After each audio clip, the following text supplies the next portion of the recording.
What about, yourself and your son on Veterans Day? We talk about. Well, with me, I joined the Army ROTC mostly to pay for college, and it was just kind of the last 2 years of college that I was part of the Army ROTC. I was on an accelerated program. Most ROTC programs were 4 years. I was on a 2-year program.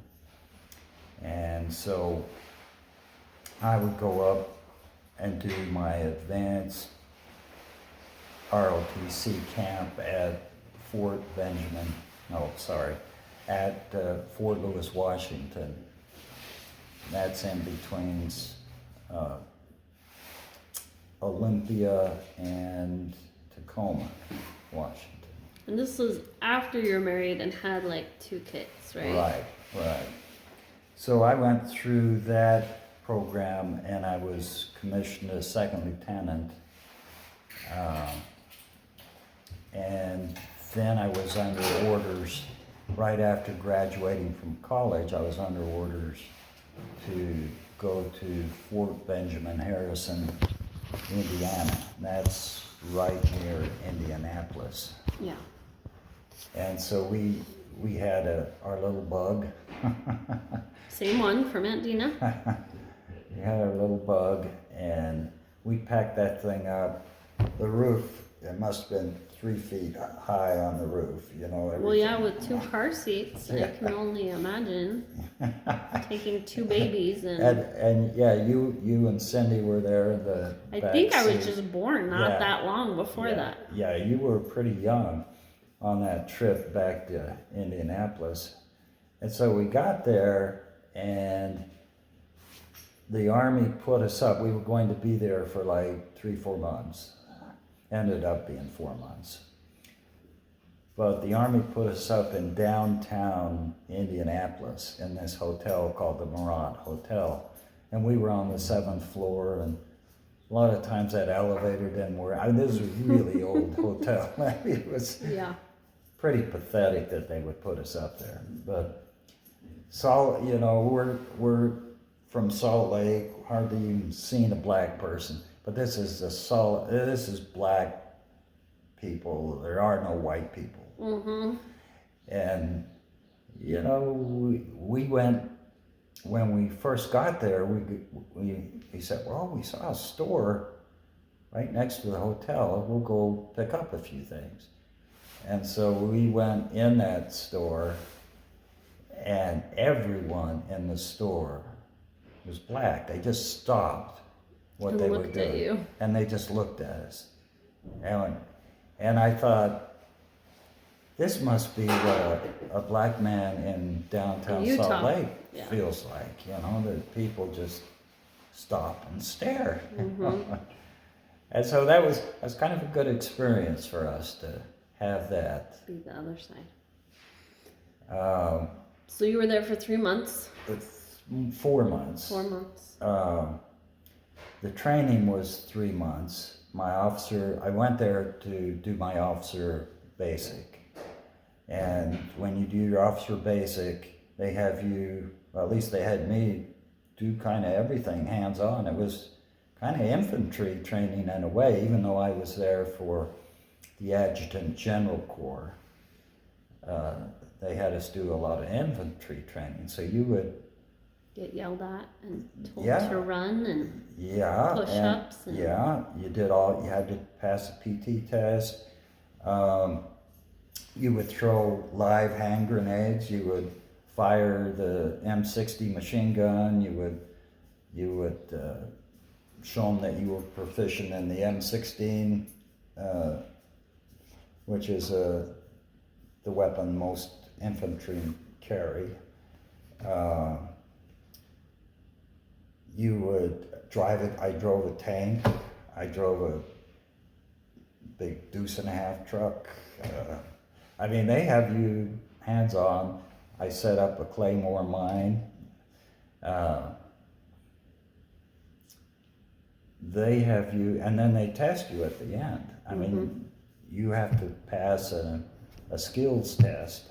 at the end. You have to show that you're proficient with a compass and a map. You can set up that claymore mine. You can, you know how to throw that hand grenade safely. You know, they had stations that you had to go. And I remember this was a time when they were trying to get more female officers in the Army. And we were, as males, we were kind of ticked off because on these skills tests, they would allow the female candidates, or the female officers, they would allow them like 10 times to pass that station. Yeah. And if we Mess up once. If we messed up once, we're done. Yeah. So, but during that 4 months, we also got quite active in the ward there in Indianapolis, and we helped out the ward. I remember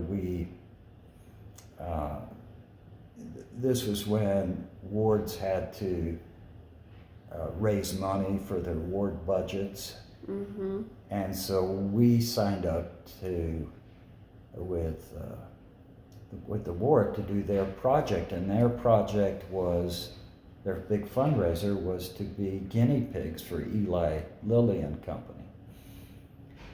And so we would go in there, and I was part of, I didn't know if I was part of the group getting the placebo or not. That's an interesting way to raise money. Yeah, we raised $500 each. You know, your mom and I each raised $500 by doing that guinea pig. And I remember the project we were on was, they were testing aspirin, how much bleeding aspirin caused in the GI tract.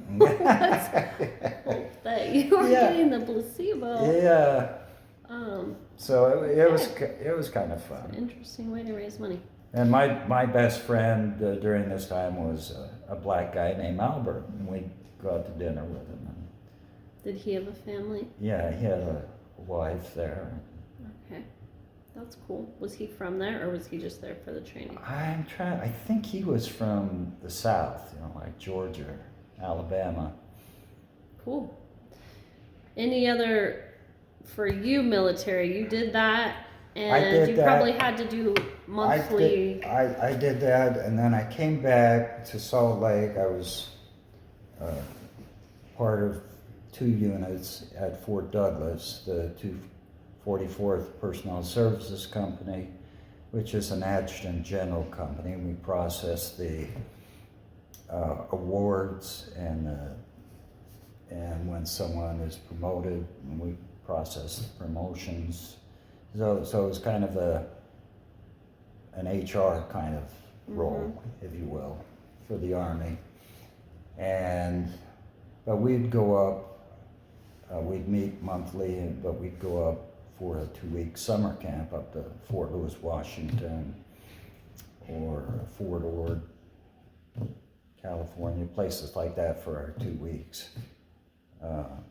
So I did that for 6 years. Let's see, I mentioned the 244th. I was also part of the 166 support group. And I was a counterintelligence officer there.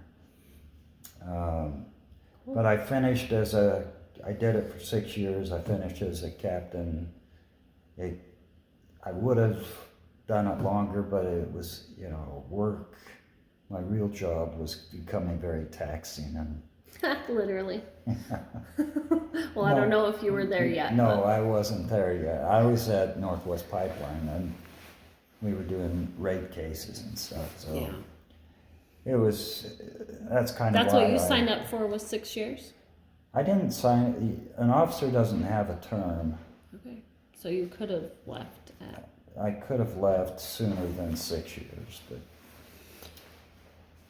But it was good. It paid for your college. Yep, paid for my college when I was in ROTC, and the money for the, for the weekly or the monthly drills that we did, and the 2-week summer camp was nice as well. Yep, that'll be good perks.